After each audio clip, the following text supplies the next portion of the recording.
Well, now, a couple of minutes past 7, it's time for the Channel 4 News with Zainab Badawi. Pressure mounts on Serbia's President Milosevic as international observers back opposition election victories.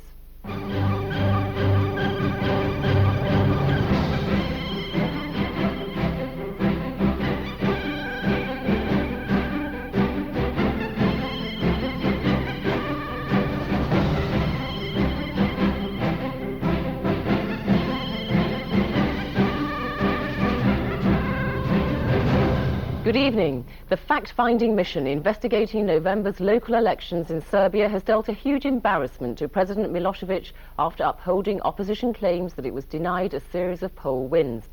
As jubilant anti-government protesters defy a ban on demonstrations in central Belgrade, we examine if President Milosevic will be forced to make concessions. Also tonight, the family of one of 2 British nurses accused of murder in Saudi Arabia tell a news conference she's incapable of harming, let alone killing, anyone. And the crossover chart, a new home for music that's too highbrow for pop and too light for classical.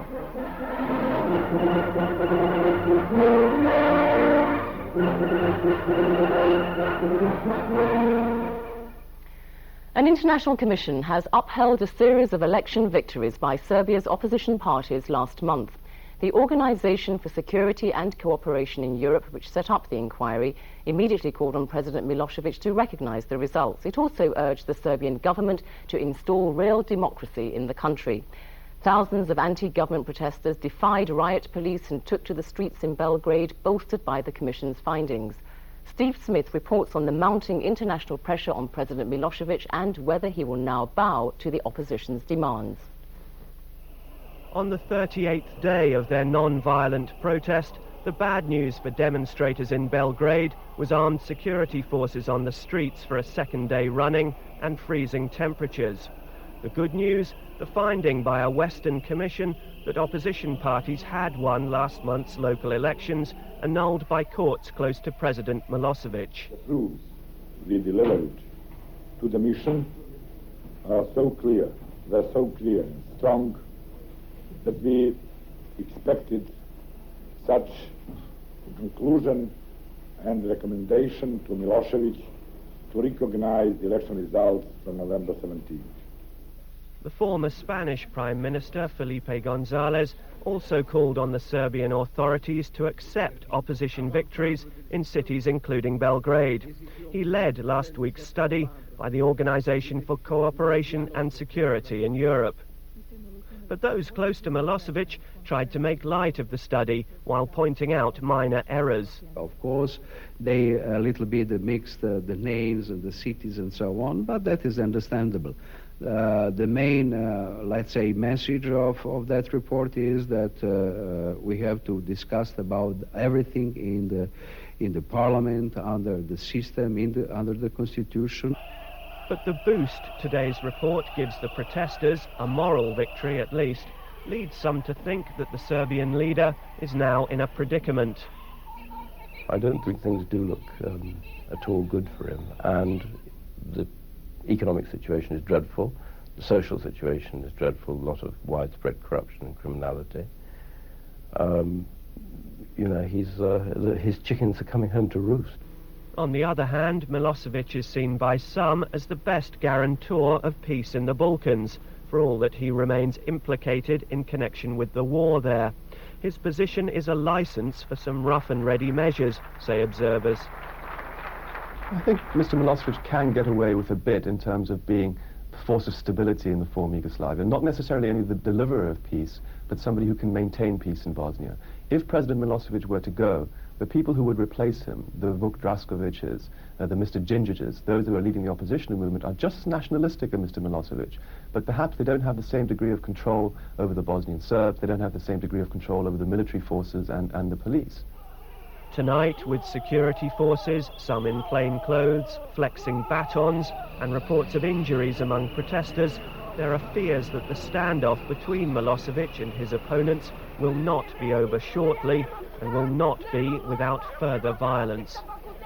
Steve Smith reporting. Well, earlier I spoke to the chairman of the Organisation for Security and Cooperation in Europe, Flavio Cotti, who was in Geneva. I started by asking him what would happen if the Belgrade government rejected the report by Felipe González. Mr. González did not make its travel to Belgrade pushed by the OSCE. It was a very clear invitation made by Mr. Milosevic to Mr. González, better to the OSCE, and we charged Mr. González for this task, to go and have a fact-finding mission. In this sense, I believe it's very important. The mandate to Mr. González was given by OSCE, but on invitation of the government in Belgrade. We've had reports that if Belgrade rejects the report's findings, that it will face tougher sanctions and further international isolation. Do you believe that such measures will be implemented, and if they are, do you suppose they'll succeed? You know, I agree in this sense with your question, that the report of Mr. González is not only a report concerning the elections organized in November. It is really an important door which could be opened for generally a better relationship of the Federation also to international community. Are you concerned that we'll see more protests out on the streets tonight and over the next few days? We are all concerned, but not only since this report, we are concerned since weeks and weeks. Mr. Cotti, it could be argued that this is partly the West's doing, because in the past they have courted President Milosevic, invited him to sign the Dayton Peace Agreement. Perhaps they should have been more rigorous with him in the past to avoid this sort of situation from arising. I would say it is a further occasion for a peaceful dialogue with President Milosevic, but also with the oppositions. They also will get the report, so that, as we hope, the general democratic life in the country will be improved in the next time. Flavio Cotti talking to me earlier from Geneva. Here, the family of one or two British nurses accused of murder in Saudi Arabia has said she would never hurt or kill anyone. The brother of Lucille McLaughlin, who's in jail with another Briton, Deborah Parry, also said she had assured them of her innocence. The family's plea comes amid reports that the two nurses have already confessed to the murder of an Australian colleague. Tristana Moore reports on the affair and the concerns that the two women may not get a fair hearing under Saudi law. 3 days after their daughter was charged with murder, Lucille McLaughlin's family were visibly distressed when they appeared before a news conference today at their home in Dundee. Too upset to talk, her parents left it to their son to read out a written statement. As you can imagine, the last few days have been absolute hell for my family. We have spoken to Lucy very briefly on the telephone, and she has assured us of her innocence. We are obviously worried sick about her situation, and are making efforts to secure the very best legal representation for Lucy. He denied his sister had been dismissed from a teaching hospital in Dundee for gross misconduct earlier this year. Lucille McLaughlin and Deborah Parry were formally charged on Christmas Eve with the murder of Yvonne Guilford, an Australian nurse. She was found stabbed to death at the King Fahd Military Medical College in Dhahran, where all three women worked. Under Saudi's Sharia law, the two British women could face the death penalty if they're convicted. The Saudi Islamic justice system allows for a reprieve if the victim's family were to intervene, but relatives of the murdered Australian nurse have already indicated that they won't accept any request for clemency. British embassy officials are due to visit them again in Dhahran this weekend to arrange some legal advice. The consul asked them whether they wished to have legal representation, and they said they did. We have discussed with some lawyers their willingness to take on the case. It's not for us to appoint anyone or to choose for them, but we thought we would talk to some people. We will give them a list and we'll arrange it for them when they choose. The Foreign Office has dismissed as speculation Saudi newspaper reports that the two women have already confessed to killing their Australian colleague, albeit by accident. At the London office of the paper, journalists said the British media had prejudged the case. It's very easy for people who are sitting in their houses watching televisions or reading newspaper to speculate. But I think it's, early predictions, because they have to leave this to the court, in which, in Saudi Arabia there are Islamic courts in which they give, whoever party involved in a crime or whatever it is, the right to have very good legal representation. So I expect a fair trial for whoever it is. Human rights lawyers here say they're concerned that the whole culture of secrecy in Saudi Arabia mitigates against a fair trial. The main difficulties are interpretation. You won't be able to understand the language. Someone to speak for you. If you've got nobody to speak for you, you may just get confused and do yourself no good. Matters of that sort that are totally fundamental to a fair trial. You won't have the fundamentals there. And whether you get justice in those circumstances is like playing Russian roulette. Thank you. The McLaughlin family say Lucille is incapable of hurting anyone. Determined to get her back, they're planning to travel out to Saudi Arabia next week. Tristana Moore reporting. After the break, a full news summary and weather forecast, plus a boom in house prices is predicted for the new year. But will it also bring the bust of the 80s? And who will be top of the new popular classics chart, and why it's sounding a wrong note for some in the music industry?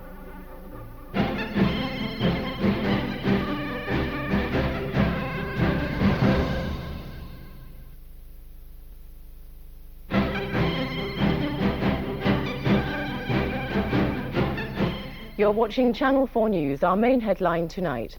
Pressure has intensified on Serbia's President Milosevic after international observers upheld last month's election victories by opposition parties. Thousands of protesters defied riot police and took to the streets of Belgrade, bolstered by the findings. And now the rest of the day's news. House prices are forecast to rise by 7% next year, according to the Nationwide Building Society. Most lenders now agree that the housing market is set for a period of strong growth, although some commentators are worried about the pace of expansion. The housing market recovery is gaining pace. Prices are rising and so are the number of deals going through. So far the improvement's been steady, but estate agents are beginning to report more worrying trends, with buyers outnumbering sellers and price hotspots, particularly in London.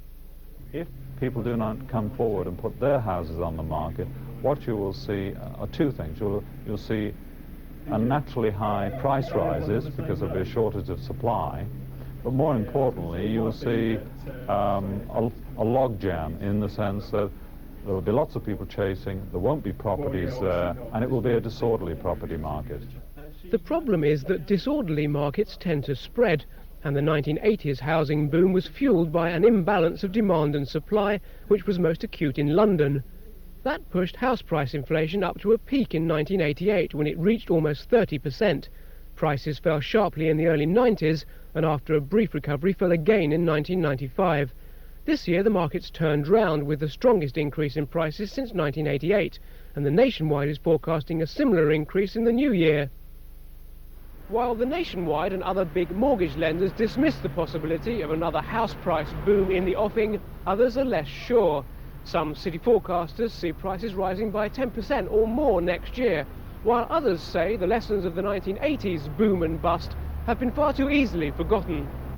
Politicians may see a rise in house prices as essential to restoring the feel-good factor, but academics worry about it rekindling inflation and leading homebuyers into financial dire straits. If interest rates rise, as they're bound to do whoever forms the next government, those fixed-rate mortgages, when people, as it were, step off them, come off them, could find themselves with very steep increases suddenly in their mortgage repayments. There's a bit of a time bomb there, I think, for some people. And as today's rush to the sales demonstrates, consumers are spending and borrowing more freely. Whether this leads to another boom and bust cycle is the big economic question for 1997. Police have confirmed that a body of a girl found in South Wales is that of missing teenager Stephanie Edmonds.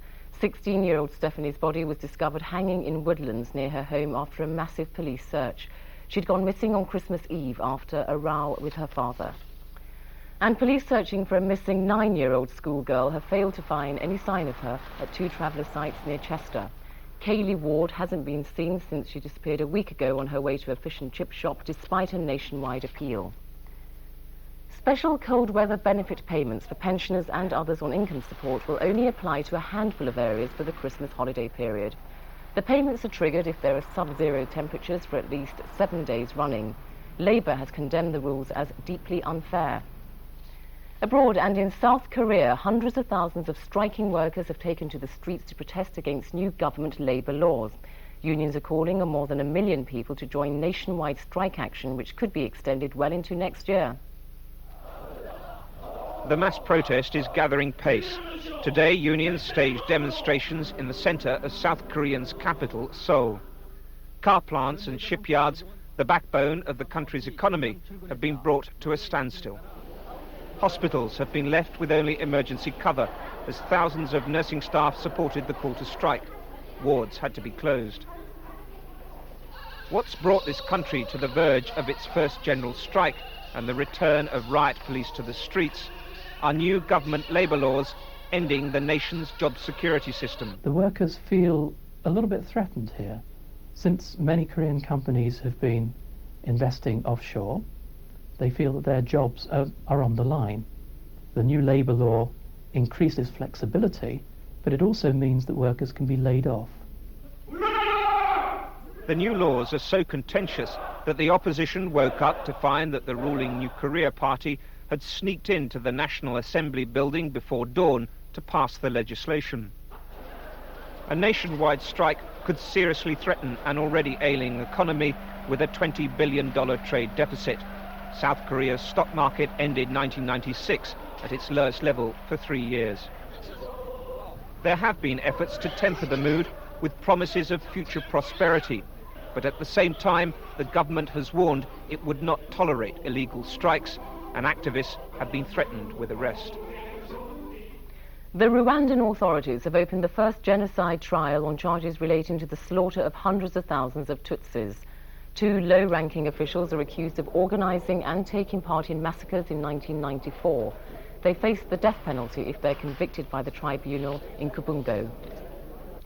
Russia's former security chief, Alexander Lebed, has launched his own political party, which he says would offer an alternative to both communists and Democrats. Mr. Lebed called on President Yeltsin to resign, claiming he was still a sick man despite his recent heart bypass operation. Cricket and play in the second test in Harare has been halted by a sudden storm. Rain stopped play with Zimbabwe on 93 for 2 at the end of the second day after England were all out for 156. In the city, the volume of business was negligible, with the markets closing half a day early. The Financial Times index of 100 leading shares fell by 1.5 points. On the foreign exchanges, the pound quickly rose 3 pfennigs against the German mark, and sterling also gained almost 2 cents against the dollar. Now a look at the weekend's weather. Tonight, most of Britain will be dry with patches of mist and fog and a slight frost in central and western areas. Tomorrow, western areas will have the best weather with a dry, bright day and some pleasant wintry sunshine. Eastern areas will be cloudy with the chance of a few flurries of sleet or snow. Over the next few days, it will remain dry and frosty in central and western areas. Cloud will linger in the east with occasional wintry showers.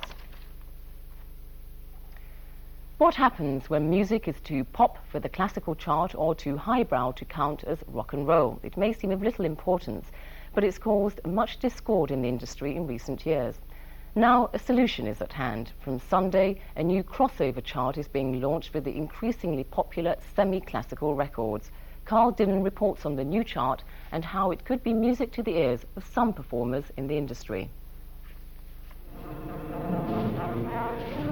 The Royal Philharmonic Orchestra and Carl Davies making a new recording of classic Western theme tunes.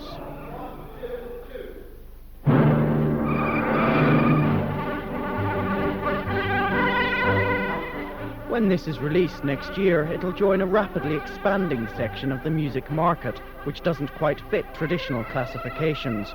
Music which crosses between classical and popular work.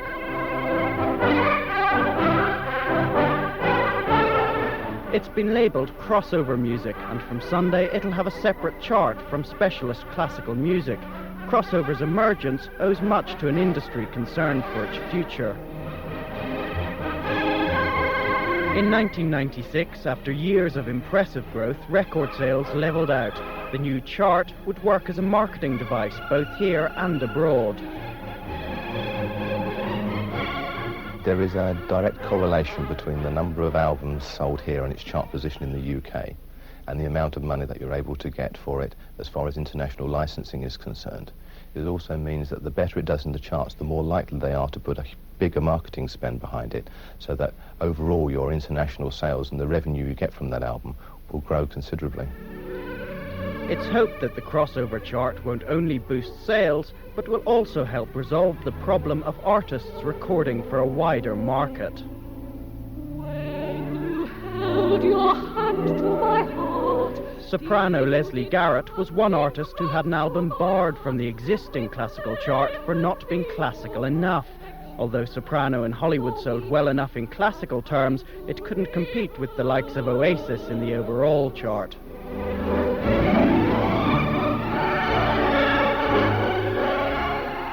Now these albums have their own listing, artists like Garrett should get the exposure they're after, and there's more certainty about which releases will be counted as crossover. It will include works which maybe are by classical performers, but which don't fit into the classical repertoire, such as opera singers singing Broadway songs. It will also include arrangements, jazz arrangements of Bach, for example, where it is an original classical piece, but nowhere near the format that the composer intended. And we've widened the genre as well to include the more classical end of film music. But the new system does face a few tuning problems. At 30 down 1, the greatest tenor in the world. Classic FM has done as much as anyone to popularise classical music and is an important showcase. Yet here the crossover chart will be amalgamated with the specialist classical chart to form a single listing. It'll be more inclusive than before, but crossover won't be recognised as a separate genre. At 23, the Sony Essential Classics collection.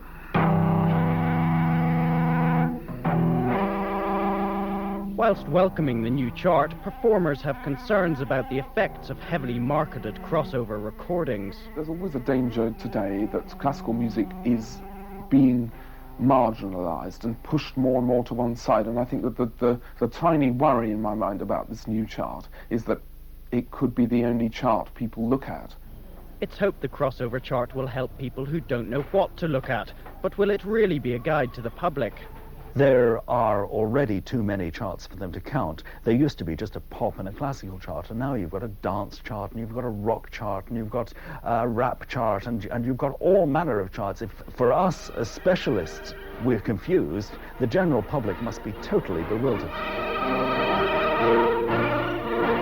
But concerns about the impact of the new chart aren't likely to stop the record industry looking for a mini bonanza in classical sales.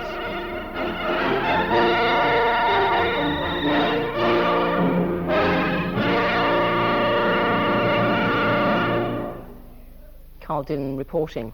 And our main headline tonight. An international commission has upheld last month's election victories by opposition parties in Serbia. It also urged President Milosevic to install real democracy in the country. Thousands of protesters defied riot police and took to the streets of Belgrade, bolstered by the findings. The president is now under intense pressure to recognise the results which he annulled. We're back at 7 on Monday, but for now, that's Channel 4 News. Have a good weekend.